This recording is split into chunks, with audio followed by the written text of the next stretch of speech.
जब कृष्णा कहते हैं सर्वधर्मान परित्यज्य मामेकम शरणम व्रजा, लोग इसे एक मांग के रूप में देखते हैं।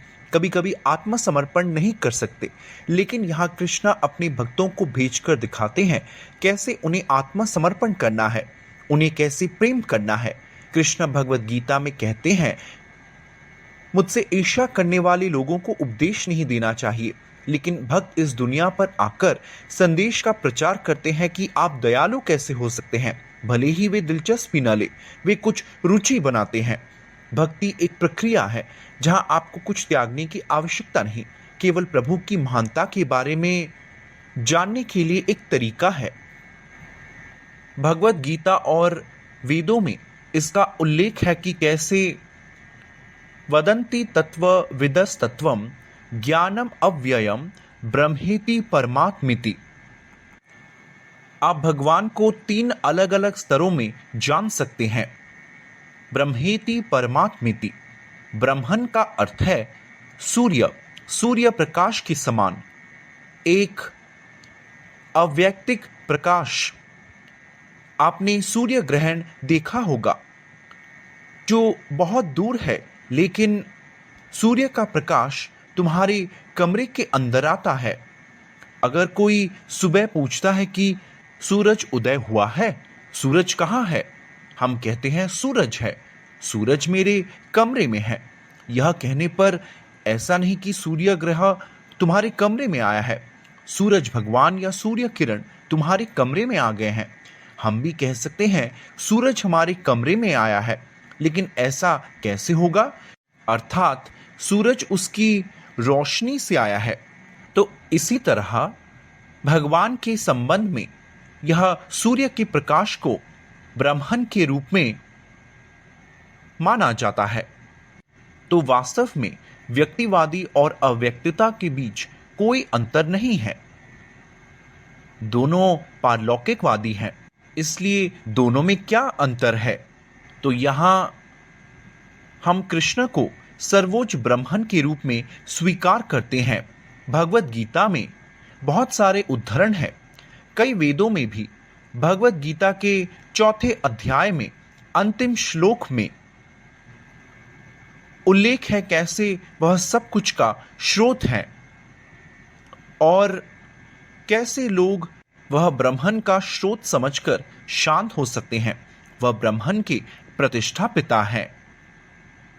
तो ब्रह्मन सूर्य की किरणें जैसे सूर्य देव से सूर्य की किरणें आती हैं। इसी प्रकार भगवान से ईशोपनिषद में उल्लेख है, भगवान से सूर्य की किरणें आ रही हैं, ब्रह्मन आ रहे हैं।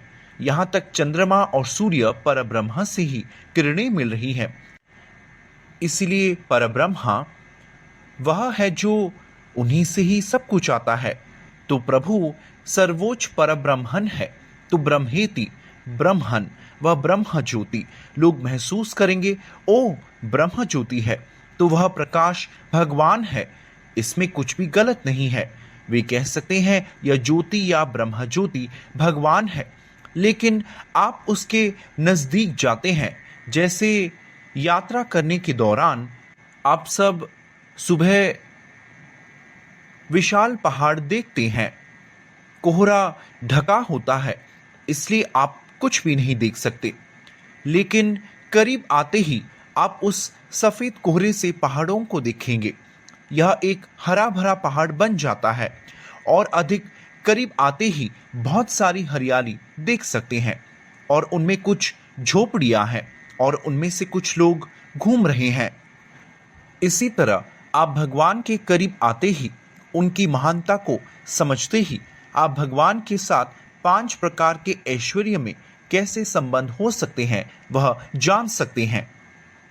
भगवान के बहुत सारे ऐश्वर्य हैं, भक्ति के, त्याग के, उनके पास सब कुछ है, लेकिन आप उनसे 5 प्राथमिक रसों से जुड़ पाएंगे, दास्य रस, सत्य रस और वात्सल्य रस और माधुर्य रस। तो सामान्य रूप से जब आप देखते हैं कि भगवान बहुत दयालु हैं, वह बहुत सुंदर है, आप एक मित्र के रूप में उनसे जुड़ सकते हैं। जब आप जानना चाहते हैं आप भगवान के कितने करीब हैं, तो आपको क्या करना चाहिए? आपको पता होना चाहिए कैसे भक्त भगवान के करीब हैं, भगवान उनके साथ कैसे प्रतिदान करते हैं। दास्य रस में कैसे हनुमान भगवान रामचंद्र को इतने प्रिय थे, वे हमेशा उनके हृदय में थे। भगवान राम के प्यारे थे हनुमान जी। हनुमान सिर्फ उनको याद करते थे और आज भी यह कहा जाता है भगवान राम का पाठ करने पर वे व्यक्तिगत रूप से वहां आते हैं। व्यक्तिगत रूप से हनुमान मौजूद रहते हैं। केवल हनुमान ही क्यों, स्वयं भगवान जहां भक्त उनके नाम जपते हैं वहां स्वयं भगवान आते हैं और वे भी उस संकीर्तन में होते हैं। तो भगवान और उनके भक्त होते हैं जहां संकीर्तन होता है।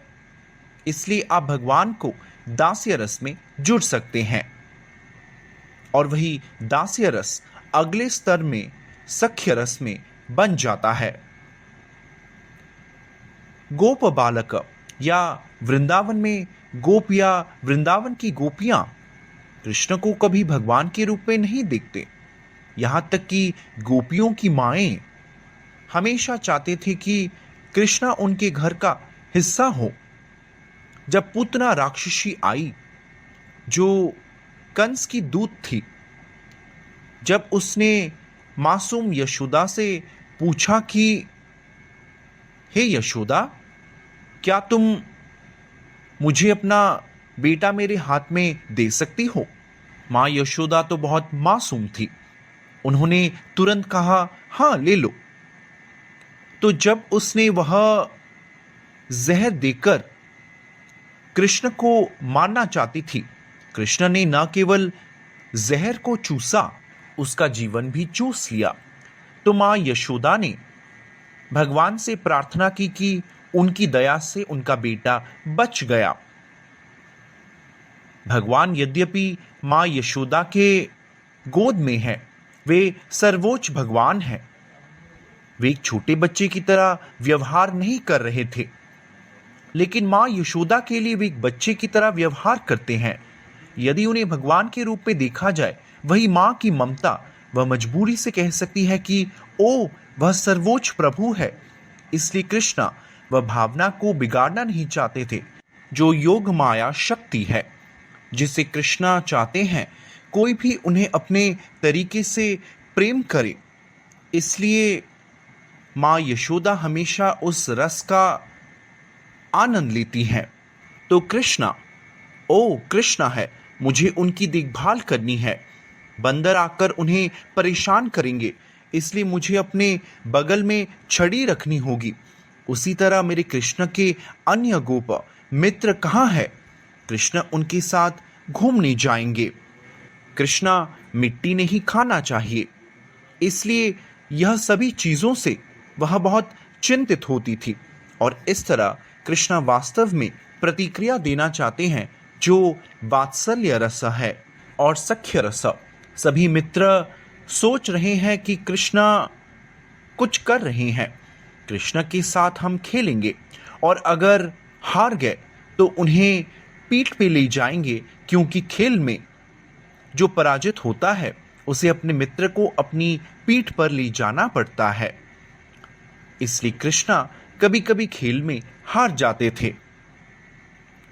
जैसे जब हम जगन्नाथ मंदिर जाकर जय जगन्नाथ जय जगन्नाथ जय जगन्नाथ प्रार्थना करते हैं, या जब हम तिरुपति बालाजी के पास गोविंदा गोविंदा कहते हैं, इसलिए हम बड़े प्रेम से आंखें बंद करके प्रार्थना करते हैं। तो चैतन्य महाप्रभु रोज प्रभु जगन्नाथ के सामने जाते थे और उनके आंखों से आंसू आते थे और जगन्नाथ को प्रतीक्षा करके दर्शन करते थे। तो भगवान के प्रति हमारी श्रद्धा होती है। लेकिन ये गोप बालक उन पर चढ़ रहे थे, वे नहीं जानते थे कि वह सर्वोच्च भगवान है।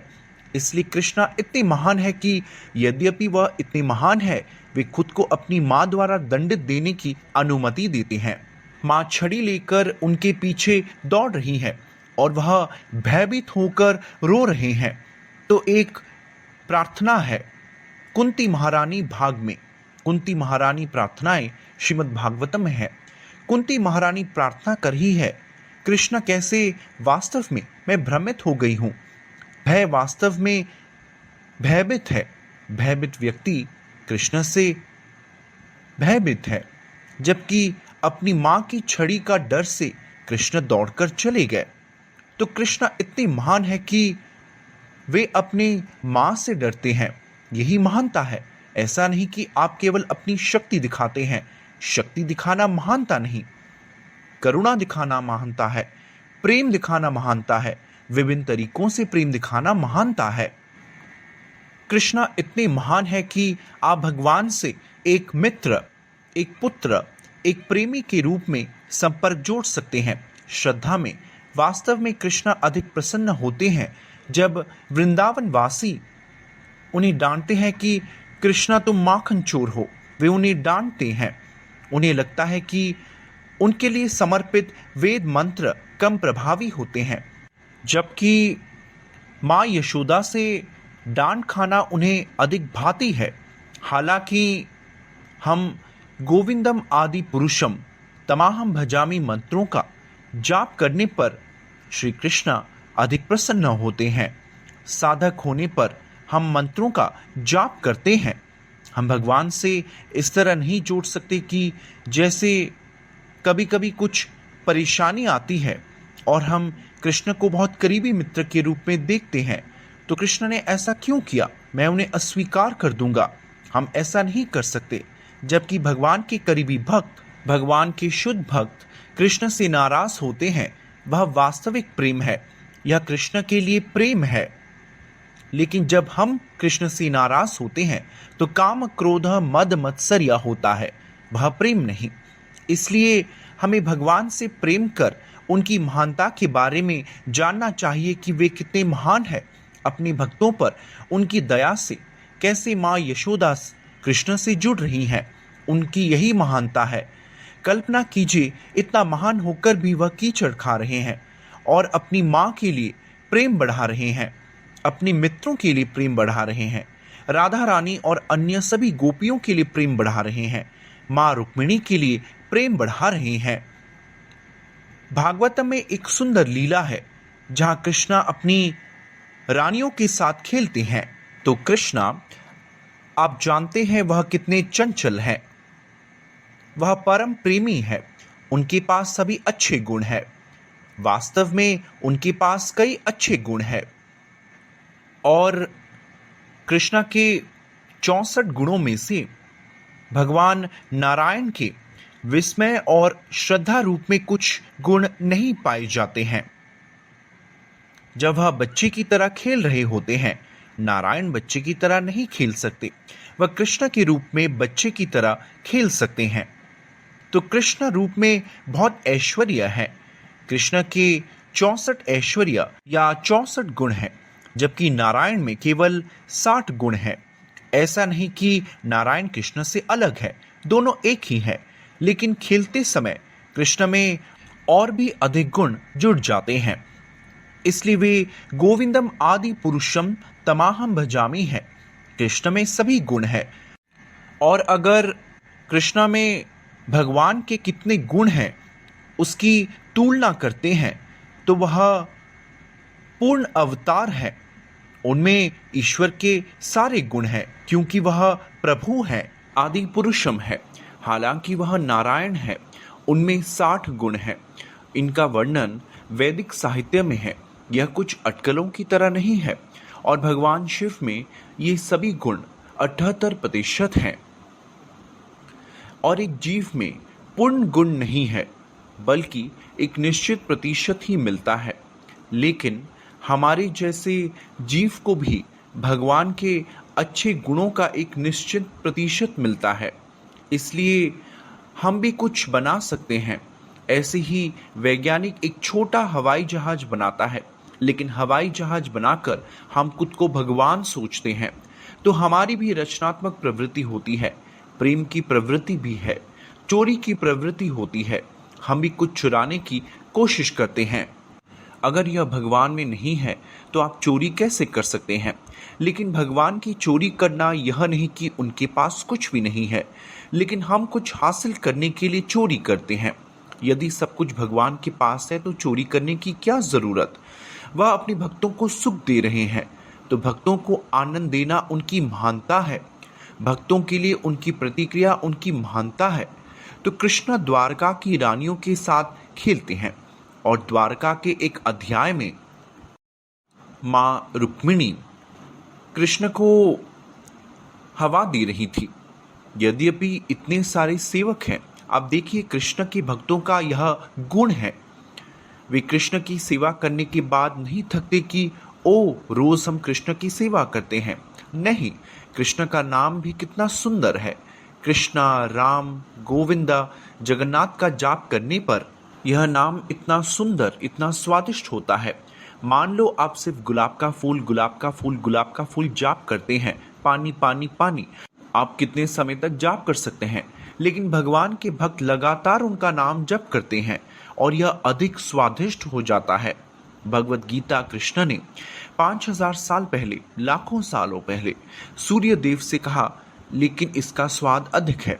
भक्त उनका नाम का जप कर रहे हैं, हे गोविंदा, हे कृष्णा, और इसका स्वाद बढ़ रहा है। वे उबते नहीं है। और कृष्णा के भक्त, यह उल्लेख है कैसे माँ लक्ष्मी स्वयं सहस्र लक्ष्मी है। संभ्रम सेव्यमानम, लक्ष्मी सहस्र शत संभ्रम सेव्यमानम। संभ्रम का मतलब है वे प्रभु की सेवा करने के लिए प्रतीक्षा कर रहे हैं, वे उत्साहित हैं। ऐसा नहीं कि वह गाना गाकर सोच रहे हैं, जैसे जब हम हरे कृष्ण मंत्र का जाप करते हैं, हरे कृष्ण कृष्ण कृष्ण हरे हरे, हरे राम राम राम हरे हरे। हमें हरे कृष्ण मंत्र का जाप 16 बार करने के लिए कहा जाता है और हमें स्वाद नहीं मिलता, क्योंकि हम यांत्रिक नाम जप करते हैं। यांत्रिक नाम जप अर्थात सिर्फ नाम जप के लिए, हरे कृष्ण कृष्ण कृष्ण हरे हरे, हरे राम राम राम हरे हरे, जो यांत्रिक जप है। 10 अपराध है, हमें यांत्रिक जप नहीं करना चाहिए जो आपत्तिजनक है। लेकिन हम व्यक्तिगत रूप से कृष्ण नाम का जप कर सकते हैं। हरे कृष्णा कृष्णा कृष्णा हरे हरे, हरे राम राम राम हरे हरे। कृष्णा है, कृष्ण भक्तों में यह प्रेम भाव है। और लक्ष्मी देवी स्वयं संभ्रम सेव्यमानम है, वह माँ रुक्मिणी के रूप में भगवान की सेवा करने की प्रतीक्षा कर रही है। वह आदि लक्ष्मी है, द्वारका में भगवान की सेवा कर रही है। वह एक दिन चमार सेवा कर रही थी। कृष्णा माँ रुक्मिणी को देख रहे थे और खेलना चाहते थे, जैसे पति और पत्नी एक दूसरे को चिढ़ाने की कोशिश करते हैं। कृष्ण माँ रुक्मिणी को चिढ़ाना चाहते थे। आप सभी ने इसी भागवत में पढ़ा होगा, लेकिन वह हम फिर से जानते हैं कि कृष्ण भक्तों से कितना प्रेम करते हैं और भक्त उनसे कितना प्रेम करते हैं। उस समय तक माँ रुक्मिणी बूढ़ी हो चुकी थी और कृष्ण के बच्चे और पोते पोतियां थे, लेकिन कृष्णा माँ रुक्मिणी के साथ मजाक करना चाहते थे कि ओ मेरी प्रिय रुक्मिणी, मुझे लगता है तुमने मुझसे शादी करके गलती की है। उस समय तुमने मुझसे शादी करने के लिए एक पत्र भेजा था, मैं आकर तुम्हारा अपहरण कर लिया। तुमने ये गलती की है। तुम्हें शिशुपाल से विवाह करनी चाहिए थी, वह मुझसे ज्यादा योग्य था। मैं एक साधारण चरवाहा लड़का हूं, मुझ में ऐसे क्या गुण हैं? मैं माखन चोर हूं। ऐसे ही कृष्ण अपनी निंदा करने लगे। माँ रुक्मिणी चिंता में थी कि कृष्ण आखिर कर क्या रहा है। वह भयभीत होने लगी। वास्तव में भक्त कभी अभिमान नहीं करता कि कृष्ण मेरे हाथों में है। जब आप किसी के साथ संपर्क जोड़ते हैं, आप उन्हें अपने नियंत्रण में रखना चाहते हैं, चाहे वह आपका पति, बच्चा या मित्र हो। हमें हमेशा लगता है कि कृष्ण मेरा है, वह मेरा पति है, वह पुत्र मेरा है, यह मित्र मेरा है। कृष्ण निश्चित रूप से हमारे हैं, लेकिन कृष्ण केवल मेरे हैं, यह सोच गलत है। भक्तों को गर्व नहीं है कि वे जानते हैं कृष्ण सभी के लिए है। इसलिए जब कृष्ण ने पूछा कि क्या तुम्हें संदेह है कि तुम किसी और से विवाह करते, वह चिंतित थी कि आखिर क्या हो रहा है। शायद कृष्णा मुझे त्याग देगा।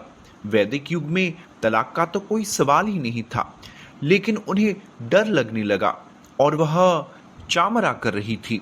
अचानक उनके हाथ सख्त हो गए और एक कटा हुआ केले के पेड़ की तरह वह गिर गई, पूरी तरह से गिर गई। उन्हें बहुत बड़ा झटका लगा और फिर वह नीचे गिर गई। देखिए, उनसे अलग हो जाने की सोच। माँ लक्ष्मी स्वयं, माँ लक्ष्मी को चंचला कहा जाता है। वह एक स्थान पर नहीं रह सकती, लेकिन माँ लक्ष्मी भगवान नारायण के चरण कमलों की सेवा करना बंद नहीं कर सकती। उनके चरण कमलों की सेवा करने से उन्हें बहुत खुशी मिलती है। वही सुख भक्त को मिलता है। यही ईश्वर की महानता है। यदि आप सेवा कर रहे हैं, कामधीनाम कटिदा पालिता दुर्निदेशा, अपनी इंद्रियों की सेवा करें। ना करुणा जाता, वे तुम्हें करुणा नहीं देंगे। यदि आप इंद्रियों की सेवा करने की कोशिश कर रहे हैं लाखों जन्मों के लिए, वे तुम पर दया नहीं करेंगे। वे अधिक सेवा करने के लिए आपसे कहेंगे, लेकिन सर्वोच्च भगवान की सेवा करने पर वे आपको अभयम देंगे, निर्भयता देंगे। महान प्रभु की सेवा करने का यह एक सौंदर्य है। हमारे महान भगवान कृष्ण, नारायण, जगन्नाथ कृष्ण, वे साधारण व्यक्ति नहीं है। यही उनकी महानता है कि उनके नाम का जप करने से भक्तों को वासना और लोभ से मुक्ति मिल जाती है। यही उनकी महानता है। लोग कृष्ण को मक्खन चोर समझते हैं। वे गोपियों के सिर्फ कपड़े चुराते हैं। वह एक साधारण महिला शिकारी है। नहीं, कृष्णा नाम जप करने पर हृदय से लोभ गायब हो जाता है। सुखदेव गोस्वामी, जिन्होंने भागवत का पाठ किया और परीक्षित महाराज ने उनसे सुना, वे लोभ से संपूर्ण मुक्त हो गए। वह बिना पोशाक के घूम रहे थे। वहां मौजूद लोगों ने भी देखा। वे उनकी मासूमियत देख रहे थे। भगवान के भक्त राम, कृष्ण, जगन्नाथ के नाम जाप कर वासना और लालच से मुक्ति प्राप्त करते हैं। तो प्रभु में वासना और लोभ कैसे हो सकता है? उनमें सिर्फ प्रेम है, वासना नहीं। प्रभु के साथ कोई संबंध प्रेम है, वासना नहीं। इसलिए अपनी इंद्रियों की सेवा करना अर्थात यह काम है, लेकिन भगवान की सेवा करना तो प्रेम है। इसलिए इस दुनिया में आप जिस व्यक्ति से प्रेम करते हैं वह सब काम है, प्रेम नहीं। आप बहुत कम प्रेम देखते हैं, अर्थात इस दुनिया में छोटा सा हिस्सा, लेकिन आप जो प्रेम देखते हैं वह एक छोटी बूंद है। पर आपको प्रेम के सागर की आवश्यकता है, लेकिन आपको एक बूंद मिलती है। जैसे आप किसी रेगिस्तान में हैं, आपको बहुत प्यास लगती है। मान लीजिए कोई आकर आपको एक छोटे से कप में पानी देगा, तो क्या आप संतुष्ट होंगे? नहीं। इस दुनिया में आपको परिवार, मित्रता, समाज से कुछ प्रेम जरूर मिलता है, लेकिन इन सभी की तुलना रेगिस्तान में एक छोटे कप या पानी की बूंद से की जाती है, जहां प्यास बुझाने के लिए आपको पानी के समुद्र की जरूरत होती है। तो भगवान के लिए वास्तविक प्रेम उनकी महानता से समझा जा सकता है। कृपया भगवत गीता, कृष्ण पुस्तक, भागवत पुस्तक पढ़ें, भगवान के भक्तों के बारे में जानें, तब तुम समझोगे प्रभु कितने महान है।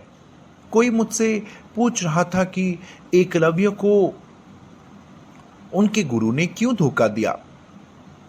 यह अर्जुन के कारण हुआ, और अर्जुन बहुत ही आत्मकेंद्रित व्यक्ति है और वह सभी श्रेय लेना चाहते थे। उन्होंने अपने शिक्षक से शिकायत की, जिन्होंने एकलव्य से कहा, तुमने ये सब कहाँ सीखा? उसने बताया, गुरुदेव, यह मैंने आपसे ही सीखा है, मैंने आपका ध्यान करके सीखा है। तो गुरु समझ गए, ओ, मेरे अर्जुन को सबसे महान होना चाहिए और यह व्यक्ति महान बन जाएगा, इसलिए तुम मुझे गुरु दक्षिणा दो। और तुरंत एकलव्य ने अपना अंगूठा काटकर उनको दिया। यह सवाल हम सुनते ही महसूस करते हैं कि अर्जुन इतने बुरे कैसे हो सकते हैं, द्रोणाचार्य इतने बुरे कैसे हो सकते हैं, वे कैसे अपने अमीर शिष्य के लिए किसी और गरीब शिष्य से अपनी उंगली काटने को कह सकते हैं। वह किस तरह के गुरु हैं, अर्जुन कैसा व्यक्ति है। और फिर अर्जुन को कृष्ण कह रहे हैं, ओ तुम मेरे भक्त हो। ओ अर्जुन, लोग भ्रमित हो जाते हैं।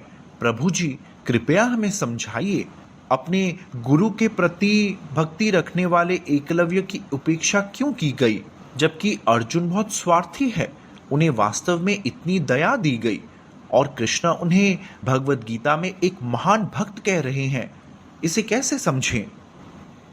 तो आपको किसी भी लीला, महाभारत या भागवत में हुई घटना को एक भक्त या किसी आचार्य की सहायता से समझना चाहिए।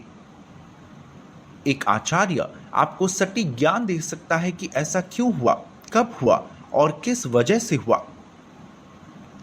तो द्रोणाचार्य महान व्यक्तित्व थे।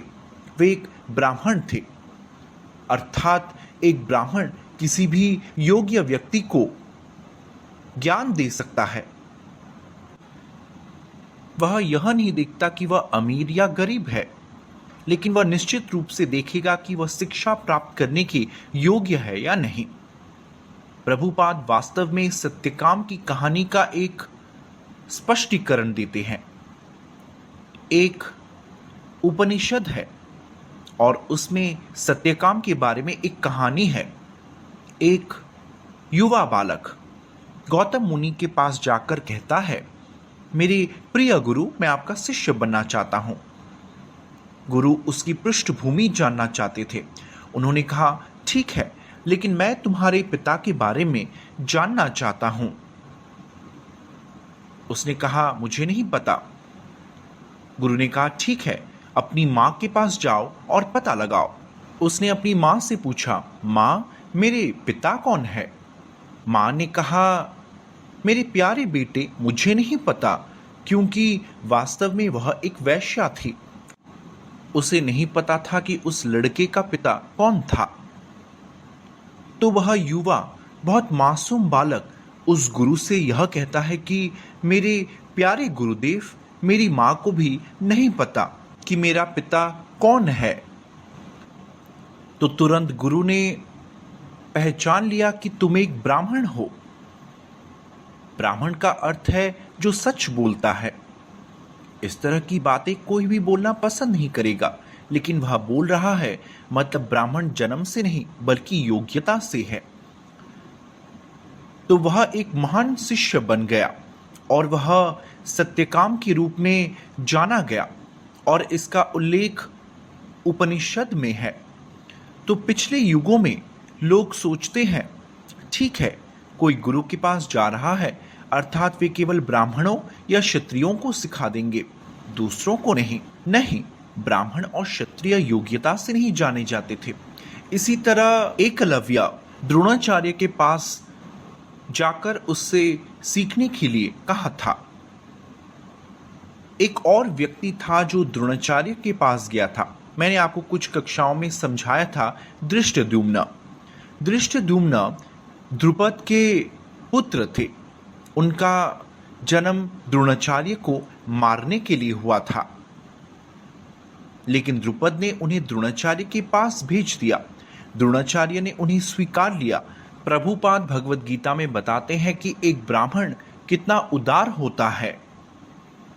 द्रोणाचार्य ने नहीं सोचा कि अब मुझे कोई मारने आया है, वह मूर्ख शिष्य मुझसे सीखेगा और मुझे मार डालेगा, तो मैं उसे नहीं पढ़ाऊंगा। नहीं, ब्राह्मण बहुत उदार होते हैं।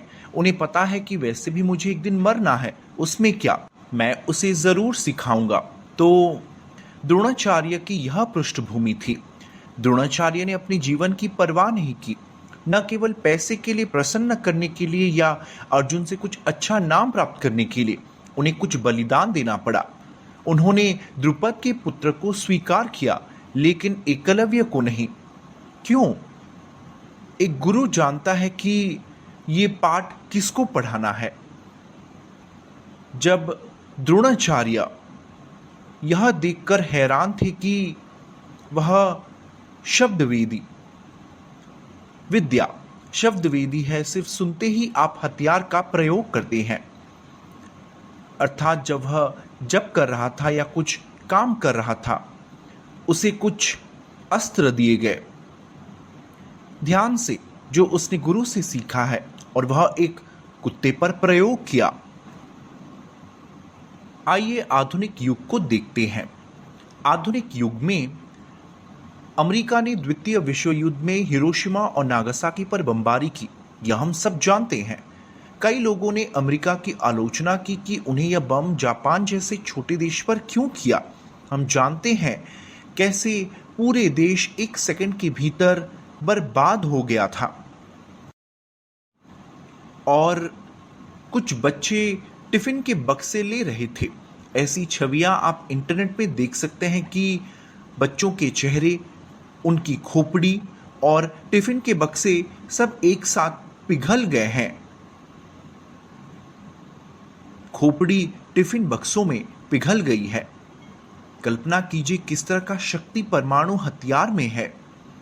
इसका प्रयोग जापान पर नहीं किया जाना चाहिए था, दुर्भाग्य से, क्योंकि उस शक्तिशाली हथियार का इस्तेमाल किया गया था। और फिर कुछ साल पहले एक समाचार पत्र में बताया गया था कि जिस व्यक्ति ने हिरोशिमा नागासाकी पर बमबारी की थी, वह वास्तव में बिना पछतावे के मर गया। हाल ही में ही वह बिना किसी अफसोस के मर गया। अफसोस ना करने का मतलब है कि बमबारी के समय उसने कहा था कि इन सभी बदमाशों का सफाया हो जाना चाहिए अच्छी तरह से। उसने और भी बुरे शब्दों का प्रयोग किया जो मैं कक्षा में प्रयोग नहीं करना चाहता, लेकिन उसने यह कहा कि इन लोगों को मर जाना चाहिए। पूरी दुनिया ने कहा, हे भगवान, अमेरिकियों ने ऐसा क्यों किया। अब हम एकलव्य के पास चलते हैं। एकलव्य के पास एक बहुत शक्तिशाली हथियार था, और ये हथियार वह परेशान होकर एक कुत्ते पर इस्तेमाल किया। किसी आतंकवादी को कुछ हथियार मिलते ही लोग चिंतित हो जाते हैं। विश्व व्यापार केंद्र पर बमबारी के दौरान लोग चिंतित थे कि आतंकवादियों को ऐसे हथियार कैसे मिले। आतंकवादियों को कुछ हथियार मिलना अर्थात यह अनैतिक है। लोगों के पास हथियार नहीं होने चाहिए। तो एकलव्य को शस्त्र रखने का अधिकार नहीं था। विशेष रूप से उसके गुरु ने कहा, मैं तुम्हें नहीं सिखाऊंगा। अर्थात गुरु शिष्य की योग्यता के बारे में जानता है। अर्जुन ने उनसे पूछा है या नहीं, वह अलग है। एकलव्य को पहले से द्रोणाचार्य ने अस्वीकार कर दिया था। वह जानते थे कि यह व्यक्ति इन हथियारों को प्राप्त करने के योग्य नहीं है, हालांकि उसके पास उस हथियार को धारण करने का ज्ञान और क्षमता है। हमें पता होना चाहिए किसी के पास हथियार है तो वह हथियार का इस्तेमाल करना जानता है। किसी के पास AK-47 या कोई भी हथियार हो, ऐसा नहीं कि वे हथियार का इस्तेमाल करना जानते हैं।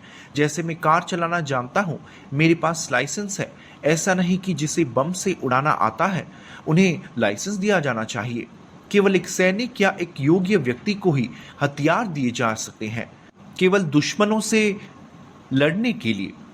ऐसा नहीं कि किसी के पास भी हथियार हो सकते हैं। महाभारत में, भागवत में, रामायण में आप देखेंगे राक्षसों के पास हथियार होते तो वे खुद को नियंत्रित नहीं कर सकते थे।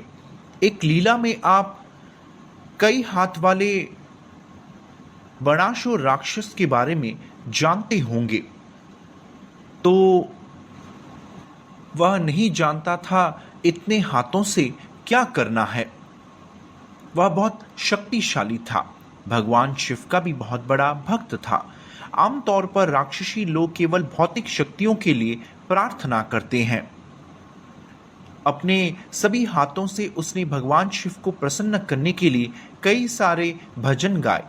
भगवान शिव उससे प्रसन्न हुए, लेकिन उसके बाद उसने अपनी शक्ति का गलत इस्तेमाल किया।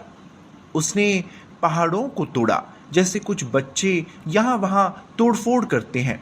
वह तो बच्चे हैं, राक्षस तो बच्चे नहीं है। वे लोगों को नुकसान पहुंचाना चाहते हैं। किसी भी राक्षस को शक्ति मिलते ही उसका इस्तेमाल करना नहीं जानते। इसी तरह कार्त्यवीर्यार्जुन था। वह इतना शक्तिशाली था कि उसने अपने हाथों से नर्मदा नदी को रोक दिया। बहुत शक्तिशाली।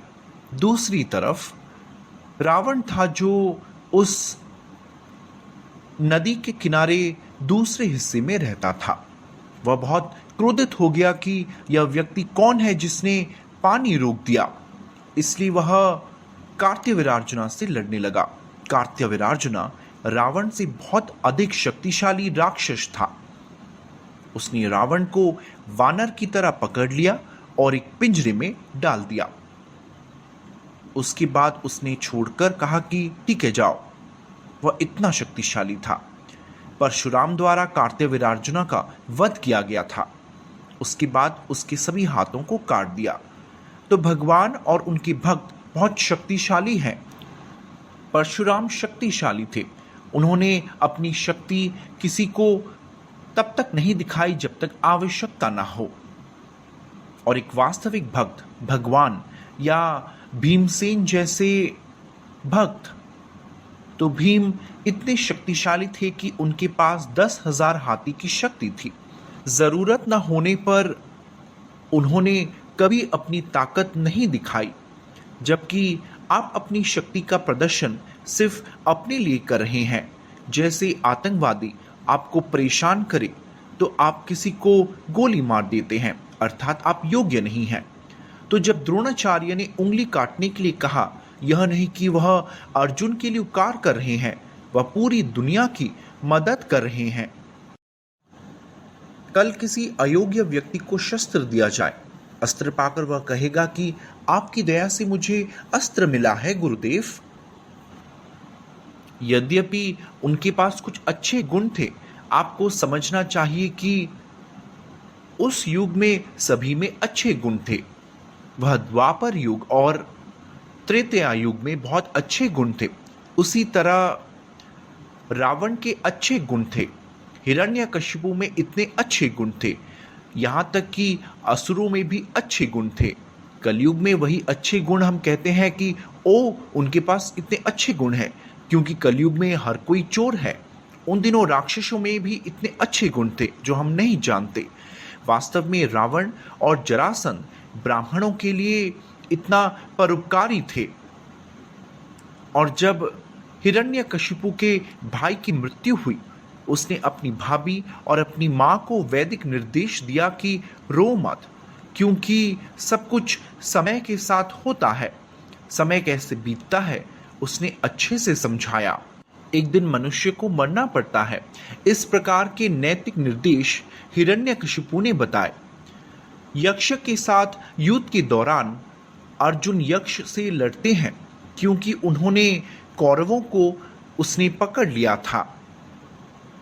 युधिष्ठिर महाराज ने अर्जुन को भेजकर कहा कि यह हमारा परिवार कुरु परिवार है, उसने हमला किया है, अर्थात तुम्हें लड़ना चाहिए।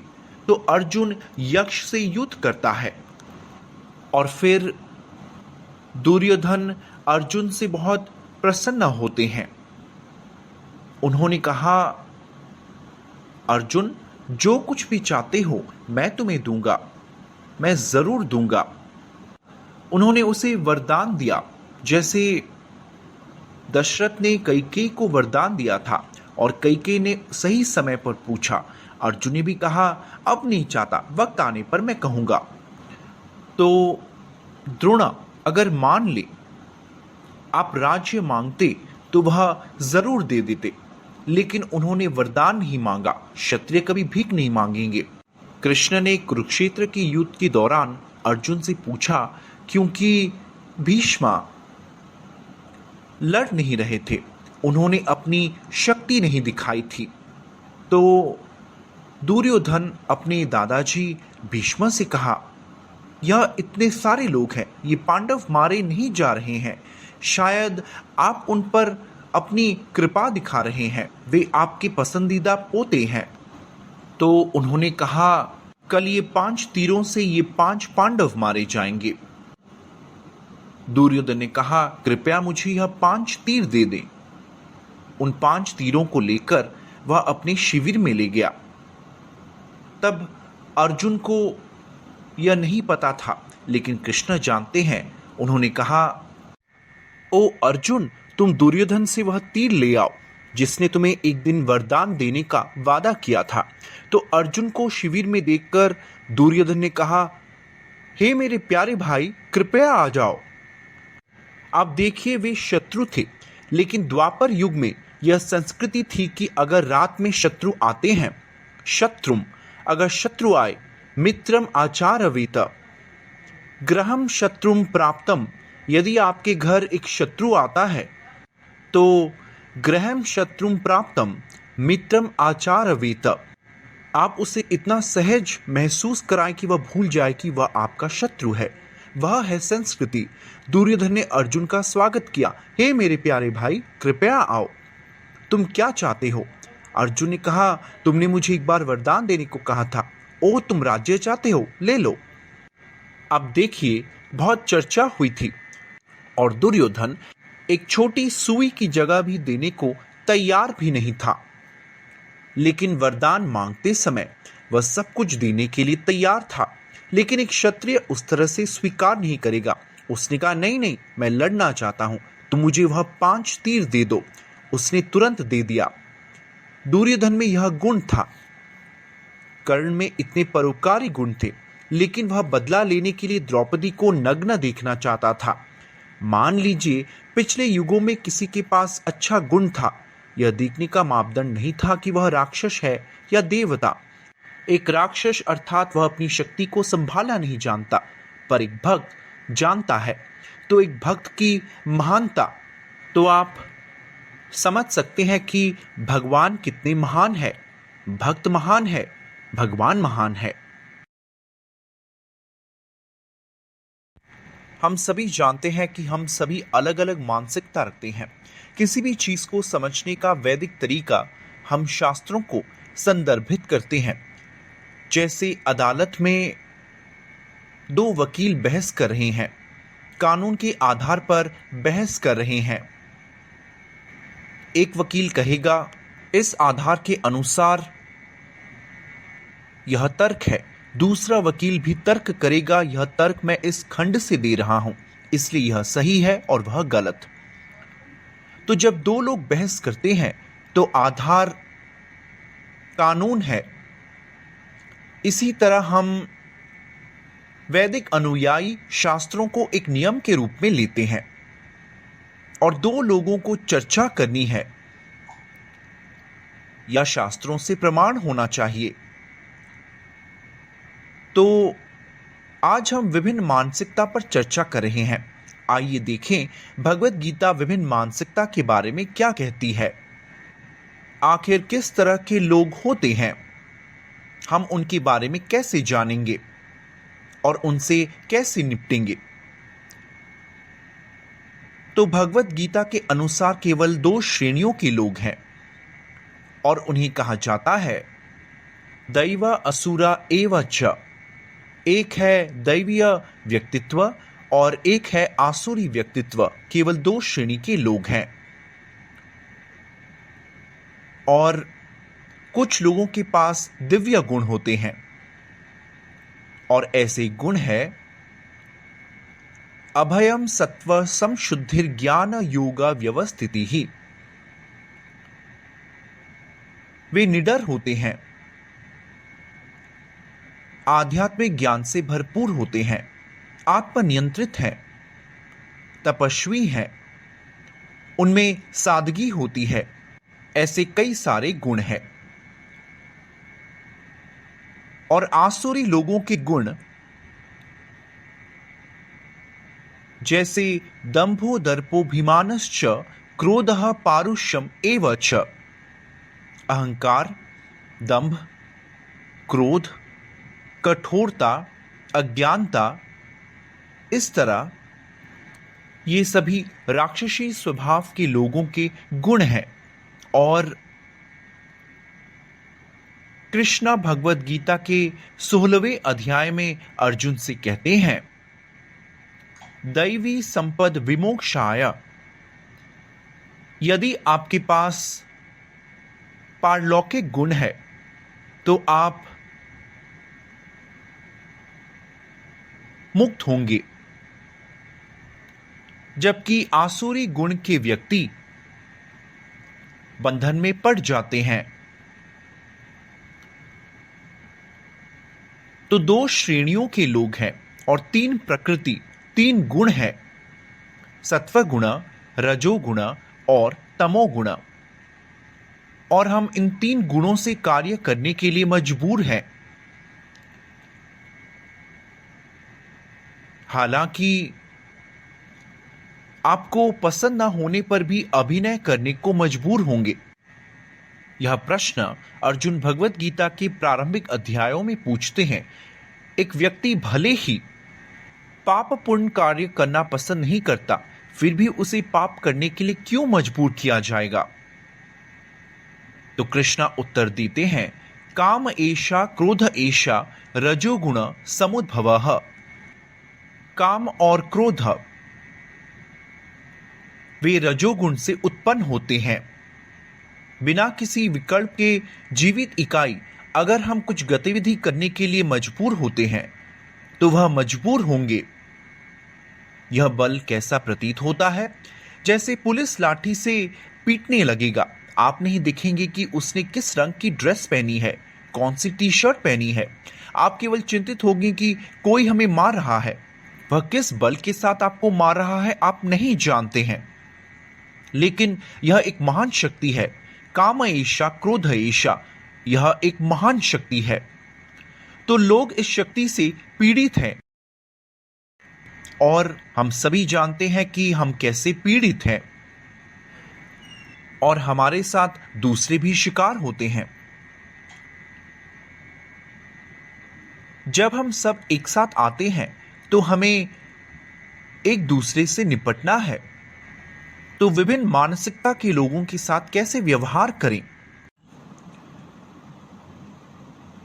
विशेष रूप से आप आध्यात्मिक व्यक्ति बनने की कोशिश करें। पापी गतिविधियों से मुक्ति पाने की कोशिश करें।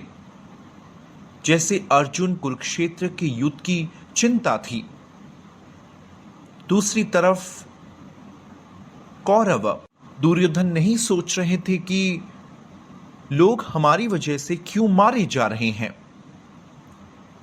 उसने कभी नहीं सोचा। अच्छी सोच वाले लोग दूसरों के कल्याण के बारे में सोचते हैं। भगवत गीता के पहले अध्याय में अर्जुन की करुणा के रूप में संक्षेपित किया जाता है।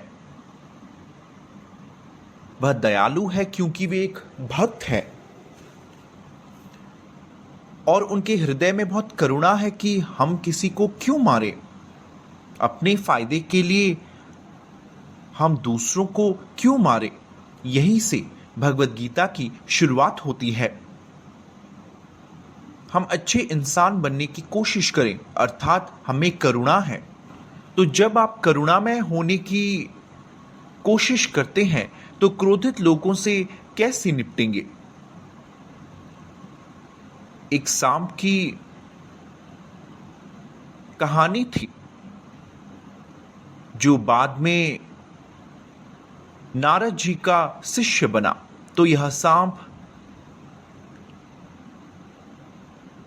पहले जहरीला था और गांव के लोगों को नुकसान पहुंचा रहा था। तो उन्होंने शिकायत की कि यह सांप परेशान कर रहा है। नारद मुनि ने सांप को सलाह दी, कृपया ऐसे मत करो। नारद जी इतने शक्तिशाली थे, इसलिए उसने उनकी सलाह मानकर उनका शिष्य बन गया। नारद जी ने कहा, तुम लोगों को बेवजह क्यों नुकसान पहुंचा रहे हो?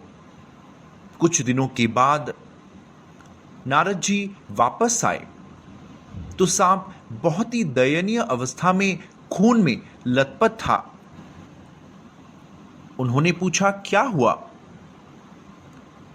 नारद मुनि को उसने बताया, मैं एक सांप हूं, मैं लोगों को नुकसान पहुंचा रहा हूं। इंसान मुझे नुकसान पहुंचा रहे हैं, मैं कुछ नहीं कर रहा। लोग मुझ पर पत्थर फेंक रहे हैं। यह एक बहुत ही खतरनाक स्थिति है कि अगर आप चुप रहते हैं तो लोग आपको मार देंगे। नारद मुनि ने कहा, मैंने तुमको अनावश्यक रूप से काटने को मना किया था ना, लेकिन जब तुम खतरे में हो या लोग तुम पर हमला करेंगे, तुम अपना फन उठा लेना। चिंता करने की जरूरत नहीं, तुम अपना बचाव कर सकते हो। अपनी रक्षा करना हमारा कर्तव्य है, नुकसान पहुंचाना नहीं। इसका मतलब नहीं आप किसी के द्वारा मारे जाओगे। अगली बार जब लोग लाठी लेकर आए और बच्चे पत्थर फेंकने की कोशिश की तो सांप ने अपना फन उठाया, जिसे देखकर सब भाग गए।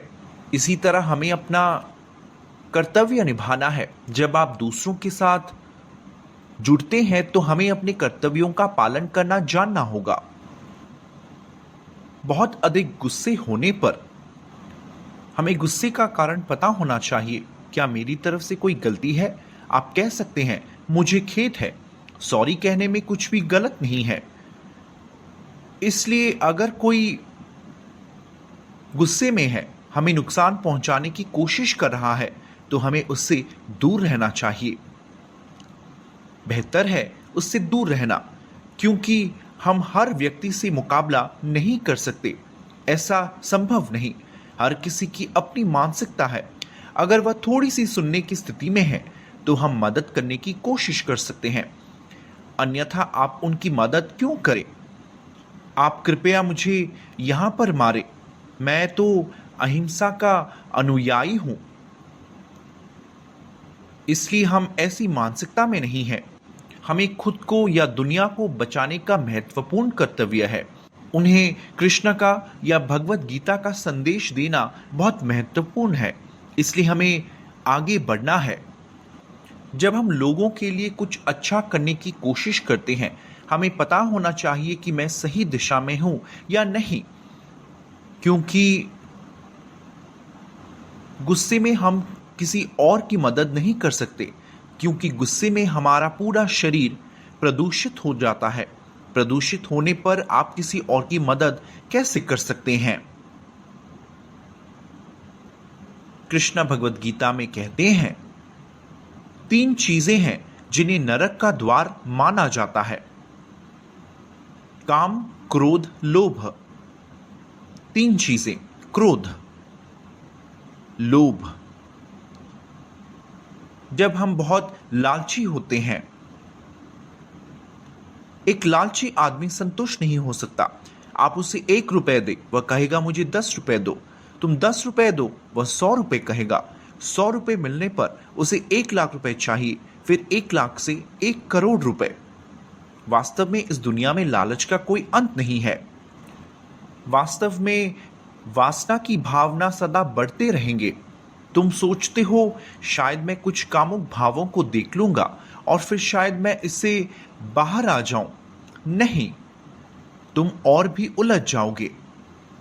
तो क्रोध, लोभ एक ऐसी चीज है, शायद थोड़ा गुस्सा होकर कुछ समय बाद आप शांत हो जाओगे, लेकिन लोभ एक ऐसी चीज है जो 1000 करोड़ कमाने पर भी कभी संतुष्टि नहीं मिलेगी। आपको लगेगा कैसे मैं 1000 करोड़ और कमा सकता हूं। तो वास्तव में यह कभी नहीं खत्म होगा। इसलिए ये तीनों नरक के प्रवेश द्वार हैं। आप क्रोधित होने पर उससे मुकाबला करना जानना होगा। उस क्रोध का उपयोग कर जो लोग धर्म के खिलाफ हैं, हनुमान की तरह वह लंका गए और उन्होंने क्रोधित होकर लंका में आग लगा दी। वह नाराज थे क्योंकि मां सीता का अपमान किया गया था। क्रोध दिखाने का सही तरीका होता है, इसलिए आपको कुछ भी त्यागना नहीं है। आप भगवान की सेवा के लिए सब कुछ उपयोग कर सकते हैं, इसे प्रबंधित किया जाएगा। इसलिए अमृत के निर्देश में उपदेशामृत कुछ उदाहरण है जो हम देखेंगे, क्योंकि हम उस सांप की तरह पारलौकिक मंच पे नहीं है। मैं जो चाहूं वह कर सकता हूं, लेकिन फिर भी मैं बच जाऊंगा। सांप ऐसा नहीं सोच सकता, हालांकि वह एक भक्त है। इसी तरह जब हम कृष्ण भावनामृत में आते हैं, हमें पता चलता है हमें अपनी रक्षा कैसे करनी है, अन्यथा हमें कोई भी मार सकता है। तो भक्ति के अमृत में 3 श्रेणियों के लोग हैं, उत्तमा, मध्यमा और अधमा। 3 श्रेणियों के लोग भगवान के पास आते हैं। विशेष रूप से तीसरे व्यक्ति को केवल अधमा नहीं कहा जाता, बल्कि कनिष्ठ अधिकारी।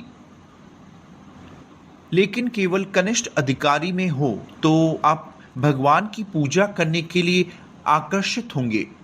अर्चयाम एवा हरे पूजम या श्रद्धया आते, अर्थात आप भगवान की पूजा करते हो, पूजा पर आपका बहुत श्रद्धा होता है, लेकिन न तद भक्तेषु चानेषु स भक्त प्राकृतः स्मृतः।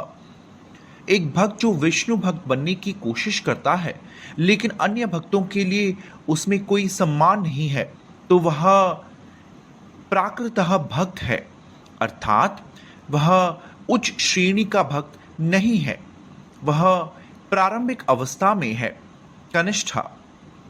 यहां हम देखते हैं यदि कोई व्यक्ति ईमानदारी से देवता की पूजा करता है लेकिन भक्तों के प्रति व्यवहार करना नहीं जानता, कनिष्ठा अधिकारी स्तर में, तो वह हमेशा दूसरों के लिए अपराध करेगा। वह सोचेगा कि मैं एक महान व्यक्ति हूं। कुछ दिनों पहले हमने नरसिंह जयंती मनाई, जिसमें हम सभी नरसिंह प्रार्थना कर रहे थे, जो प्रहलाद एक बच्चे के रूप में प्रार्थना की थी। तो यहां प्रहलाद की तुलना एक सिंह के बच्चे से की जाती है। तो एक शेर का बच्चा, वह तो डर नहीं जानता, वह अपने पिता के चेहरे पर कूद जाता है। इसी तरह प्रहलाद निर्दोष लड़के की तरह पूरी तरह से भगवान नरसिंह देव को समर्पित था और बिना किसी डर के उनके पास चला गया, जबकि महान देवता भगवान नरसिंह के करीब जाने से डरते थे। वह बहुत क्रोधित है, लेकिन प्रहलाद को नरसिंह देव के क्रोध के कारण बिल्कुल भी डर नहीं था। इसलिए जब ब्रह्मा और अन्य देवताओं ने कहा तुम कृपया उनसे प्रार्थना करो, उसने कभी खुद को महान व्यक्ति नहीं सोचा। उसने केवल खुद को एक पतित राक्षस का पुत्र समझा, और वे सभी महान देवता हैं, बहुत सारे सिद्ध हैं, किन्नरा, वे सभी भगवान को संतुष्ट करने में सक्षम नहीं है, तो मैं कैसे संतुष्ट कर पाऊंगा। ब्रह्मादि सुरगना, ब्रह्मा है अर्थात ब्रह्मा से शुरू होकर सिद्ध और इतने सारे देवता थे, लेकिन वे संतुष्ट न कर सके। सिद्ध लोक में सभी 8 सिद्धियों वाले लोग थे। अष्ट सिद्धि अर्थात आप बहुत छोटे हो सकते हैं, आप बड़े हो सकते हैं, आप उड़ सकते हैं। तो योग सिद्धि से आप कुछ शक्तियां प्राप्त करते हैं, लेकिन एक भक्त को कोई शक्ति नहीं चाहिए, वह केवल विष्णु की भक्ति चाहता है। तो सिद्धियां हैं। कुछ साल पहले, लगभग 150 साल पहले, श्रीला प्रभुपाद एक आचार्य के रूप में अमेरिका में भारतीय कहानियों का उद्धृत कर रहे थे। एक कहानी थी एक साधु के बारे में, उसका नाम त्रिलिंग स्वामी था। वह बनारस में रहते थे और वह नग्न घूम रहे थे। मुझे लगता है 180 साल पहले या कुछ ऐसे ही।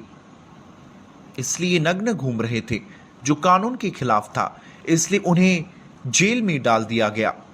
तो वह 3 बार जेल गए, लेकिन वह आकार में बहुत छोटे बन गए और चाबी के छेद से निकलकर बाहर चले गए। इस तरह वह बहुत प्रसिद्ध हो गए। केवल त्रिलिंग स्वामी ही नहीं, कुछ लोग थे जो जादू करते थे। वह वास्तव में कोई जादू नहीं था। ऐसे लोग भी थे जिनके पास वास्तविक रहस्यमय शक्ति भी थी, जो मनोरंजन भी करते थे। श्रीला प्रभुपाद श्री चक्रवर्ती की कहानियों के बारे में बताते थे। एक दिन चक्रवर्ती के हाथ और पैर को बांधकर उन्हें एक बक्से में डाल दिया गया था, उस बक्से को भी बांध दिया गया। इसलिए अपने रहस्यमय शक्ति से वह छोटा होकर छेद से बाहर आकर फिर से बड़े हो गए। तो सिद्धियां हैं, सिद्ध लोक हैं, जहां आपको इस पूर्णता को प्राप्त करने के लिए योग करने की आवश्यकता नहीं है। यह पूर्णता जन्म से ही है। जैसे पक्षी उड़ सकते हैं, यह उनका अंतर्निहित गुण है। मनुष्य चल सकता है, जो उनका अंतर्निहित गुण है। मछलियां पानी में तैरती हैं। इसी तरह सिद्ध लोक में उनके पास सभी 8 सिद्धियां हैं। अनीमा, लघिमा, प्राप्ति, असीता, वसीता, इस तरह। अगर उन्हें कुछ चाहिए तो एक योगी यहां बैठ सकते हैं।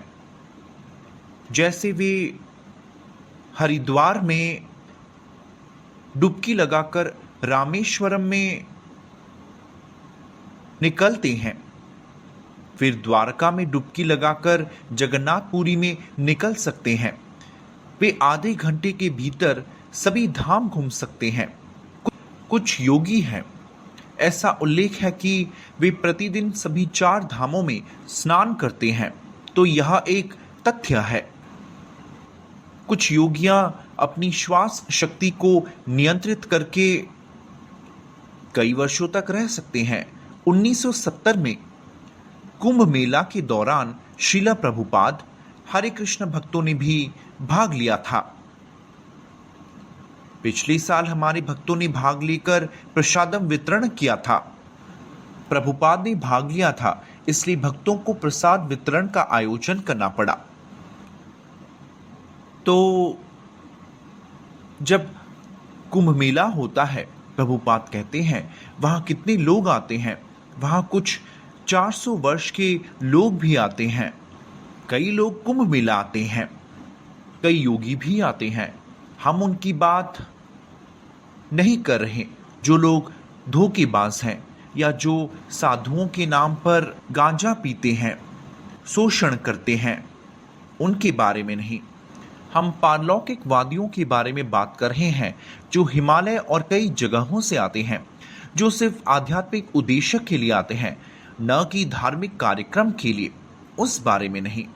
तो सिद्ध लोग हैं, जहां लोगों के पास ये सभी सिद्धियां हैं। एक सिद्धि है प्राप्ति। अगर आप कुछ चाहते हैं, जैसे वह कलकत्ता में बैठकर काबुल से एक अनार ले सकते हैं, जो उनके पास शक्ति है, वे यहां बैठकर कुछ भी ले सकते हैं। तो ये सिद्धा या महान देवता अपने सभी अच्छे गुणों के साथ विष्णु को खुश न कर सके।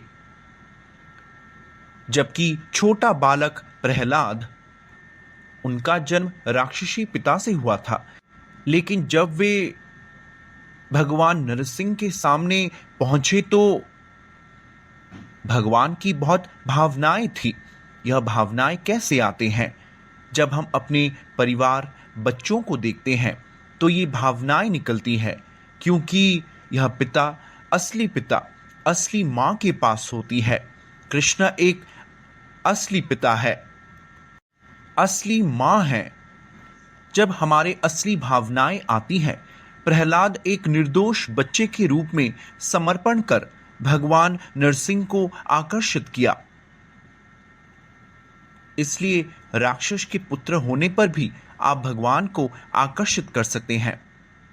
तो यह गुण होने पर आप दिन ब दिन उच्च स्वाद प्राप्त कर पाएंगे। उस गुणवत्ता में आप हमेशा दूसरों के लिए अच्छा करना चाहेंगे। दूसरों के साथ जुड़ने पर आप किसी को नुकसान नहीं, बल्कि उनका भला करने की कोशिश करनी चाहिए। यहां हम देखते हैं आपकी चेतना की उन्नति होने पर प्रहलाद की तरह उन्होंने भगवान नरसिंह से कुछ नहीं मांगा, क्योंकि उन्हें पता था उनके पिता की वजह से महान देवता कांपते थे। इसलिए जब भगवान नरसिंह ने पूछा, क्या मैं तुम्हें कुछ आशीर्वाद दे सकता हूं? उसने कहा, नहीं, मैं कोई व्यवसाय करना नहीं चाहता, मैं वाइनित नहीं हूं, व्यापारी नहीं हूं, मैं आपके साथ कोई व्यवसाय करने नहीं आया, मुझे केवल भक्ति चाहिए। इसलिए यदि वह केवल भक्ति चाहता था, उसने कहा, मेरे पिता आपसे बहुत ईर्ष्या करते हैं, वह एक सांप की तरह है और उनकी हत्या की जाएगी, आप कृपया उन्हें क्षमा करें। उसने अपने पिता के लिए प्रार्थना की। यह एक प्रकृति है।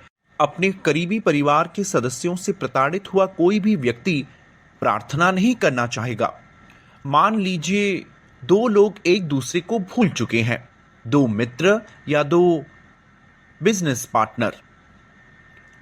जैसे भारत दो देशों में बंट गया है, हम अलग हो गए, हालांकि केवल झगड़े हैं। अलग होने के बाद बहुत मुश्किल है दूसरों के लिए अच्छा करना, बहुत दुर्लभ। प्रहलाद अपने पिता के लिए प्रार्थना कर रहा है, मेरे प्यारे नरसिंह देव, कृपया मेरे पिता को क्षमा करें। तो यह वैष्णव का एक बहुत अच्छा गुण है कि वह कभी भी किसी का बुरा नहीं करना चाहता जिसने उसे नुकसान पहुंचाया हो, वह केवल उनका भला चाहता है। तो यह एक भक्त की चेतना की उन्नति है। और भगवद गीता में उल्लेख है कि भोग ऐश्वर्य प्रसक्तानाम, जो इस दुनिया का आनंद लेने की कोशिश करता है वह कभी संतुष्ट नहीं होगा। जबकि भगवद गीता आपको एक रहस्य कहता है, आप कैसे बहुत शांत हो सकते हैं, आपको मन की शांति कैसे मिलेगी। प्रभुपाद इस श्लोक को शांति का सूत्र बताते हैं। एक शांति का सूत्र है, बहुत ही रोचक श्लोक। यह भगवद गीता के 5वें अध्याय अंतिम श्लोक 5.29 में है। भोक्ताराम यज्ञ तपसाम सर्वलोक महेश्वरम सहृदय सर्वभूतानाम ज्ञात्वा माम शांतिम रिच्छति। इस दुनिया में हर कोई भोक्ता बनना चाहता है। थोड़ा मिल जाए तो तुम्हें ज्यादा से ज्यादा चाहिए। जो मैं बता रहा था, आपको अधिक से अधिक चाहिए। लेकिन जब आप भगवान को भोक्ता समझते हैं, वह भोग करते हैं। मैं भोक्ता नहीं हूं, यह पहली बात है। फिर सहृदय सर्वभूतानाम, वही सच्चा मित्र, एकमात्र मित्र है। वह हमारी हर मुश्किल में, हर हाल में मदद करेगा। इसलिए इसे हम हमेशा याद रखना चाहिए। तीसरी बात, साधुओं, मुझे सभी यज्ञों और तपस्याओं का अंतिम उद्देश्य सभी ग्रहों के सर्वोच्च प्रभु, देवता, हितैषी और सभी जीवों के शुभ चिंतक, ये तीन चीजें कि वह एक मित्र है, सर्वोच्च प्रभु है और सभी बलिदान उनके लिए है। जिस क्षण इसे हम जानते हैं, ज्ञात्वा अर्थात इसे जानने पर शांति मृच्छति, चिंता करने की क्या जरूरत, सब कुछ प्रभु का है। जो कुछ हमारे पास आता है वह हमारे कर्म से, प्रभु की स्वीकृति से आ रहा है। जो भी हम खो रहे हैं वह हमारे कर्म के लिए। मान लीजिए भगवान को कुछ अर्पण किया जाए तो मुझे चिंता करने की क्या जरूरत। यदि आप जानते हैं कि भगवान हमारी रक्षा कर रहे हैं तो आपको अपनी रक्षा की क्यों चिंता होगी। आप हमेशा दुनिया में शांति ढूंढते हैं, लेकिन शांति यहाँ है, शांति का सूत्र यहाँ है। जिस क्षण आप जानते हैं कि कृष्ण आपके रक्षक, मित्र, हर चीज के प्रभु हैं, फिर आपको किसी चीज की चिंता नहीं होगी। जिस क्षण हम स्वयं को भोक्ता, भोग ऐश्वर्य सोचते हैं, मैं भोग ऐश्वर्य प्रसक्तानाम, मैं सब कुछ खाता हूं, सब कुछ मेरे लिए है, मैं सभी का मित्र हूं। इस दुनिया में सभी दूसरों का मित्र बनना चाहते हैं, नए दर्शन देने की कोशिश करेंगे, लेकिन कोई भी कृष्ण को सच्चा मित्र नहीं बनाना चाहता। भगवद गीता में कृष्ण कहते हैं, मैं तुम्हारा सच्चा मित्र हूं। तुम उसे मित्र भी मानोगे क्योंकि तुम कृष्ण के मित्रतापूर्ण संदेश को दूसरों तक ले जा रहे हो। तुम भी उनके अनुकूल हो जाओगे। ये आपको और दूसरों को मन की शांति देगी। तो इस तरह आप आध्यात्मिक संदेश प्राप्त करते हैं। तो अगला चीज यह है कि बहुत से भक्त मुझसे पूछते हैं mother's day, father's day, friendship day के बारे में कैसे जानें, क्योंकि कुछ देशों में मुझे मदर्स डे के बारे में कुछ जानकारी मिली और ऐसे कई देशों में इस दिवस की शुरुआत हुई। तो मातृ दिवस अमेरिका में एक महिला द्वारा शुरू की गई, जिनकी मां मातृत्व की याद में कुछ चाहती थी, तो उन्होंने मातृ दिवस के बारे में प्रचार किया और 1940 के आसपास मातृ दिवस मनाने को वह सोचा। और बाद में उन्हें पछतावा हुआ कि लोग इस दिवस को व्यवसायीकरण के रूप में इस्तेमाल कर रहे थे और बाद में इसे छोड़ना चाहा, लेकिन किसी तरह यह प्रसिद्ध हो गया, जिसका हम अवसर लेते हैं। लेकिन शास्त्र में मां कौन है? वैदिक जीवन में हम मां के बारे में बात करते हैं। वैदिक सभ्यता में मां की बहुत महत्वपूर्ण भूमिका है। सब कुछ मां से शुरू होता है। हम मां से आते हैं और मां हम सभी के लिए बहुत भावनात्मक सहारा है। कैसे मां का आदर करना चाहिए ये हम सभी जानते हैं। तो आइए आज हम मां के बारे में चर्चा करते हैं, जिसे लोग मातृ दिवस के रूप में पालन करते हैं। हमें धारणा है कि मां कौन है और सभी लोगों को मां को कैसा देखना चाहिए। तो हम किसी को भी मां के रूप में देखते हैं। तो हम उस बारे में आगे बातचीत करेंगे। हालांकि वैदिक सभ्यता में वर्णित 7 माएं हैं, जो शुरू होती है अदौ माता, हमारी अपनी मां से। हम अपनी मां से जन्म लेते हैं, उनके शरीर से। मां के गर्भ में हमें जीवित रहने के लिए सभी सामग्री की आपूर्ति की जाती है और हम गर्भ से निकलने के लिए प्रार्थना करते हैं। प्रसव के बाद मां और रिश्तेदार हमारी देखभाल करते हैं और हमें लगता है कि हमारी मां के अलावा कोई हमारी रक्षा नहीं कर सकता। तो हमारी मां बहुत महत्वपूर्ण है। वह एक शिक्षिका है, मां एक गुरु है। वह हमें पढ़ना, खाना खाना, बात करना, चलना और दूसरों के साथ बातचीत करना सिखाती है। प्रभुपाद हमेशा बोलते थे, कैसे मां ही एकमात्र उपाय है जानने का कि हमारा पिता कौन है। आप अपने शोध से इसे पता नहीं कर सकते कि आपका पिता कौन है। मान लीजिए कोई प्रयोग करता है कि मां के बिना मुझे अपने पिता के बारे में जानना है, यह असंभव है। आप डीएनए द्वारा ढूंढते हैं या कोई मेरे जैसा दिख रहा है, यह हमेशा विफल हो सकता है। लेकिन सबसे सटीक उपाय है मां, जिसे पिता के बारे में जानना आसान है। तो मां एक अधिकार है। उसी तरह वेद यह जानने का अधिकार है कि भगवान कौन है।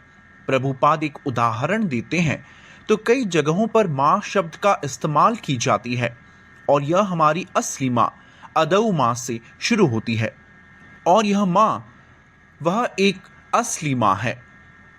जननी नस्य, कोई मां नहीं बनना चाहिए, पिता नहीं बनना चाहिए, मित्र नहीं बनना चाहिए। जननी नस्य, जब तक आप दूसरों की या आश्रितों को जन्म, मृत्यु और भय से बाहर आने में मदद करने में सक्षम नहीं है, तब तक आपको मां नहीं बनना चाहिए। तो यहां हम समझते हैं कि मां की कितनी महत्वपूर्ण भूमिका है और कई जगहों पर बताया गया है कि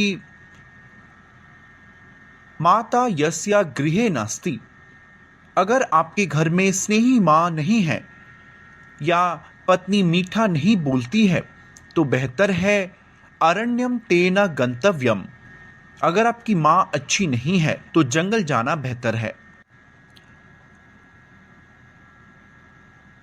तो मां एक बहुत महत्वपूर्ण भूमिका निभाती है। एक स्नेही मां अपने बेटे को सही दिशा दिखाती है।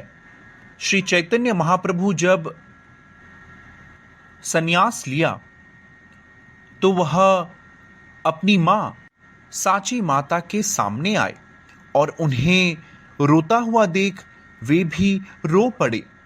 उन्होंने कहा, मेरी प्रिय मां, यह शरीर तुम्हारा है, यह शरीर तुम्हारा है। कृपया मुझे बताएं मुझे क्या करना है। मैं किसी भी तरह से संन्यास ले चुका हूं, लेकिन मैं आपका हूं। तो मां सची, इतने महान बेटे की मां, उन्होंने कहा, मेरे प्यारे बेटे, मैं कुछ भी नहीं कर सकती जो तुम्हारे इच्छा के विरुद्ध हो। इसलिए भक्ति मार्ग में बेटे के फैसले का समर्थन किया। उन्होंने कहा, असली मां ही मां है। मां को माता कहा जाता है, लेकिन वही मां जब बेटे को सही दिशा में न जाने पर आपत्ति करती है और गलत दिशा में जाने के लिए प्रोत्साहित करती है, वही मां माया बन जाती है, वह भ्रम हो जाती है। तो ये सभी निर्देश है कैसे एक मां को हमेशा अपने बच्चों को सही दिशा में ले जाना चाहिए। अगर मां खराब है तो बच्चों की मदद नहीं की जा सकती, वे निश्चित रूप से बुरे हो जाएंगे। मां अच्छी हो तो बच्चे भी अच्छे होंगे, क्योंकि एक अच्छा बेटा एक अच्छी मां से ही आएगा। यदि आप हमारे भक्तों को देखें, जब लोग उन्हें पूछते हैं आप इस संगठन में कैसे शामिल हुए, वह हमेशा कहते हैं, जैसे मेरे मामले में भी मेरी मां ही मुझे इस दिशा में जाने के लिए कहा था। उन्हीं के आशीर्वाद से मैं इस दिशा में आ सका हूं। आदि शंकराचार्य जैसे महान आचार्यों को भी संन्यास लेने से पहले मां का आशीर्वाद लिया और वह आध्यात्मिक मार्ग पे आए। इसलिए हमें कभी भी मां को नुकसान और न ही उन्हें कोई दर्द पहुंचाना चाहिए। और माताएं भी इतनी महान है कि वे अतीत में माओं को सटीक दिशा में ले जाते हैं। जैसे सची माता और कृष्णा जब उन्होंने गोकुल वृंदावन छोड़ मथुरा गए, उन्होंने देवकी और वसुदेवा से कहा, मेरे प्यारे पिता, मैं आपका बेटा हूं। तो यह स्नेह पिता, माता और बच्चों का है, जो कृत्रिम नहीं है। तो मां एक महत्वपूर्ण भूमिका है और हम देखते हैं अतीत में हमारी असली मां अदौ माता से शुरू हो रहा है और हमारी असली मां जो हमारे जीवन में बहुत महत्वपूर्ण भूमिका निभाती है। आध्यात्म में हमें सही दिशा में जाना है, यह केवल एक अच्छी मां ही कर सकती है। और यही आवश्यकता महिलाओं को भगवत गीता के ज्ञान में प्रशिक्षित करना होगा। आध्यात्मिकता के संबंध में पुरुष और महिला में कोई भेदभाव नहीं है और एक आचार्य के रूप में श्रील प्रभुपाद ने महिलाओं को आध्यात्मिक चेतना में दीक्षा दी, उन्हें उपदेश देने की अनुमति दी। और एक माताजी हैं जिन्होंने पश्चिमी दुनिया में लाखों भगवत गीता पुस्तकों का वितरण किया है। तो एक बहुत ही सरल हृदय वाली महिला की तरह उन्होंने पुस्तकों का वितरित किया। तो भक्ति के लिए पुरुष नारी जैसा कुछ भी नहीं है और विशेष रूप से एक मां बहुत शक्तिशाली है। मां बच्चों को इस तरह प्रभावित कर सकती है कि वे अपने जीवन में सही दिशा में जा सकें, अपने मार्गदर्शन से समाज को बदल सकते हैं। तो 7 माओं में सबसे पहले अदौ मां हमारी अपनी मां है। आत्म माता भी उन्हें कहा जाता है। अगली मां गुरु पत्नी होती है। जैसे पहले बच्चे गुरुकुल जाते थे और गुरु की पत्नी महल से या दूसरे घर गांव से आए बच्चों की अच्छी तरह से देखभाल करती थी। तो हमारी मां आत्म माता, हमारी अपनी मां, फिर गुरु पत्नी, वह भी एक मां है। फिर ब्राह्मणी, ब्राह्मण की पत्नियां बच्चों को आशीर्वाद देती थी, आशीर्वाद देते थे, जैसे कृष्णमती रस्तु। फिर चिरंजीवी भवः, वे सभी उन्हें कल्याणम अस्तु में ला रहे हैं।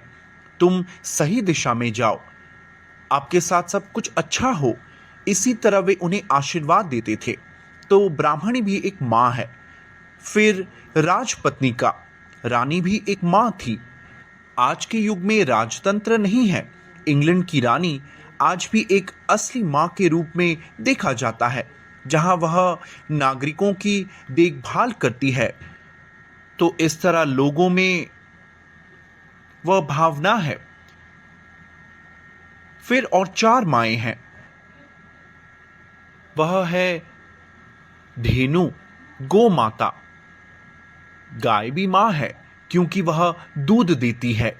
दूध देने के बाद हम उसे काटते हैं क्योंकि वह दूध नहीं दे रही। अगर उसे मार दिया जाए तो तुम उसे एक बूचड़ खाने में ले जाते हो। जैसे तुम्हारी माँ ने तुम्हारा सारा जीवन पालन किया और उसके बाद अब माँ बूढ़ी हो गई है, वह बेकार है, अब वह मेरे लिए आवश्यक नहीं है। तो यह एक इंसान का रवैया नहीं है। उसे सभी के प्रति आभारी होना चाहिए, सबका ख्याल रखना चाहिए। यहाँ तक कि एक सन्यास भी भगवान से प्रार्थना करता है कि उसका परिवार, पूरा समाज, उसकी अपनी माँ का ख्याल रखा जाए। ऐसा नहीं कि माँ को सड़क पर छोड़ दूं क्योंकि मैं भगवान से प्रार्थना कर रहा हूँ, मैं माँ का ख्याल नहीं रखूँगा, भले ही वे सही दिशा में ना हो। अगर गलत दिशा में है तो सोचिए कितना बड़ा पाप होगा यदि वे अपनी माँओं के बारे में नहीं सोच रहे। तो अगली गाय है। फिर दात्री। दात्री एक सेविका है। पुराने जमाने में जैसे समूह परिवार में माँ बहुत व्यस्त रहती थी और बड़े बच्चे, बड़ी बहनें, वे भी माँ होती है। हमारी वैदिक धारणा में बहन की पुकार कम थी, यहाँ तक कि बहन को भी माँ ही कहा जाता था। आधुनिक समय में अस्पतालों में नर्स या समाजसेवी कार्य हेतु बहनें कहा जाता है, लेकिन वास्तव में वैदिक युग में नर्स को केवल माँ कहा जाता था और बड़ी बहन को भी माँ कहा जाता था, छोटी बहन को भी माँ कहा जाता था। वास्तव में वैदिक युग में किसी भी छोटी बच्ची को भी माँ कहा जाता है। तो यह माँ दात्री है जो सेविका की तरह आपकी देखभाल करती है। वह एक भुगतान व्यक्ति नहीं हो सकती, उन्हें बच्चों से बहुत लगाव है। तो दात्री। और आप कृष्ण को वास्तव में देख सकते हैं क्योंकि पुतना एक राक्षसी थी। वह एक सेविका के रूप में, दात्री के रूप में दूध पिलाया, तो कृष्ण ने उसे माँ के रूप में देखा। उसने मुझे दूध पिलाया, अब मैं उसे मुक्ति कैसे नहीं दे सकता, इसलिए उन्होंने माँ यशोदा का वही दर्जा उसे दिया। तो वह वैदिक जीवन है। वैदिक जीवन यह है कि अगर एक माँ, यहाँ तक कि वह राक्षसी हो या नहीं, जैसे पूतना राक्षसी ने दूध दिया, कृष्ण ने उसे माँ माना, यह प्रभु की महानता है। वह वास्तव में उदाहरण दे रहे हैं। इस तरह आपको सेविका का सेवा करना होगा। और तथा पृथ्वी। पृथ्वी अर्थात धरित्री। जनजातीय बनाने का तरीका। मान लीजिए मेरे आसपास लगभग 10 घर है जो मेरा समुदाय है, लेकिन वैदिक जीवन में पूरी पृथ्वी को माँ पृथ्वी कहा जाता है। पृथ्वी दुनिया का केवल एक हिस्सा नहीं हो सकता। इससे पहले भारत पाकिस्तान एक था, तो उस समय वे मातृभूमि कहते थे। अब यह अलग हो गया, अब वह एक और मातृभूमि है। अंत में केवल एक पृथ्वी है, एक धरती माँ है। अगर हम युद्ध कर रहे हैं तो कभी कभी हम दूसरे देश या दुनिया के दूसरे हिस्से पर बमबारी करते हैं और वे आकर हम पर आक्रमण करते हैं। इसलिए प्रभुपाद एक पिता का उदाहरण देते हैं और 2 बच्चे उनके काम को विभाजित करते हैं। पिता के इस पैर को मैं मालिश करूंगा और दूसरे बच्चे कहेंगे कि यह मेरा पैर है, और वे पिता के पैर दबाएंगे। उसके बाद उनका झगड़ा होता है। एक बच्चा कहेगा तुम्हारा हिस्सा अच्छा नहीं है, मेरा हिस्सा अच्छा है। दूसरा बच्चा कहेगा नहीं नहीं, मेरा वाला अच्छा है, और वे लाठी लेकर दोनों पक्षों को पीटने लगते हैं। तो वे क्या कर रहे हैं? पिता को मार रहे हैं। तो पृथ्वी पर हम बमबारी करते हैं, आखिरकार हम धरती माँ को नुकसान पहुंचा रहे हैं। इसलिए कहते हैं झूठ बोलने पर धरती माँ बर्दाश्त नहीं कर सकती, उनका वजन बढ़ जाता है। तो धरती माँ वास्तव में पापपूर्ण कार्य कर रहे राक्षसों को बर्दाश्त न कर सकी और उन्होंने भगवान ब्रह्मा से प्रार्थना की, कृपया मुझे बचाएं। 5000 साल पहले इसी तरह ब्रह्मा भगवान विष्णु से प्रार्थना की और भगवान कृष्णा सर्वोच्च भगवान के रूप में प्रकट हुए। वह विष्णु के माध्यम से धर्म की स्थापना की। इस तरह हमें पता चला कि उस समय भगवत गीता का प्रचार कैसा किया गया। तो इसी तरह 7 माएँ हैं और आपको इन माँओं का सम्मान करना चाहिए। न केवल इन 7 माँओं का, वैदिक जीवन में कहा गया है, मातृवत परदारेषु, आपकी पत्नी को छोड़कर हर कोई माँ है। सभी का सम्मान करना होगा। आजकल विज्ञापन सिखाता है किस तरह आप किसी को अपनी पत्नी या अनधिकृत अवैध साथी के रूप में देख सकते हैं, लेकिन वैदिक जीवन में आपकी पत्नी को छोड़कर, वह भी संतानोत्पत्ति के अलावा, पत्नी को यौन रूप से नहीं देखा जाएगा। तो यह देखना दिलचस्प है वैदिक जीवन कैसे माँ और 7 माँओं के बारे में बात करता है, और हमें दुनिया को यह सिखाना होगा कि मातृ दिवस का अर्थ सभी 7 माँओं का सम्मान किया जाना चाहिए। और इसके साथ हमें हर महिला, हर लड़की, यहाँ तक कि एक छोटी बच्ची का भी सम्मान करना चाहिए, क्योंकि वह कल बच्चों की माँ बनेगी।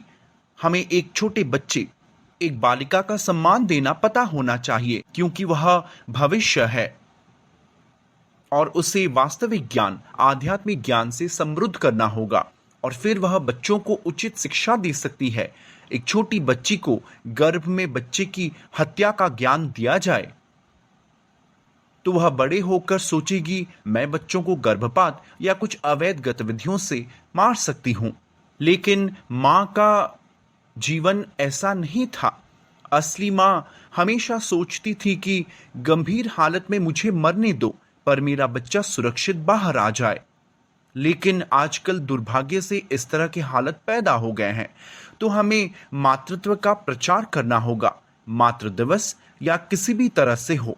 हमारा वैदिक जीवन बहुत ही खास जीवन है। यह हर किसी को उदाहरण के द्वारा सिखाता है कैसे असली माँ बन सकते हैं। इसलिए हम सभी को माँ के आशीर्वाद की आवश्यकता है, और हम माँ राधा रानी का आशीर्वाद चाहते हैं। हमारे लिए राधा और कृष्ण, जब हम हरे कृष्ण का जाप करते हैं, हरे का अर्थ माँ है, सीताराम, हरे राम का अर्थ माँ सीता। जैसे आप माँ लक्ष्मी के माध्यम से भगवान जगन्नाथ के पास पहुंचते हैं, प्रभु के पास जाने का वह एक आसान तरीका है। तो वह एक आंतरिक ऊर्जा है और बाहरी ऊर्जा भी, वह भी एक माँ होती है।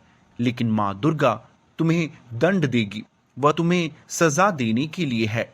तो हम भक्ति के लिए आंतरिक ऊर्जा से संपर्क करते हैं और माँ से प्रार्थना करते हैं, माँ कृपया कृष्ण तक पहुंचने में मदद करें। इसलिए वृंदावन में वे राधे राधे राधे राधे का जाप करते हैं। वे राधे राधे से पूछते हैं, राधे राधे क्या है? श्याम मिला दे, हे राधा रानी, कृपया मुझे कृष्ण के पास जाने की अनुमति दें। तो हम माँ से, राधा रानी से, उनके बच्चों से इस मानवता के लिए प्रार्थना कर रहे हैं। मनुष्य में सभी माताएं जो हमें इस भक्ति मार्ग को अपनाने का आशीर्वाद दें। धन्यवाद। हरे कृष्णा।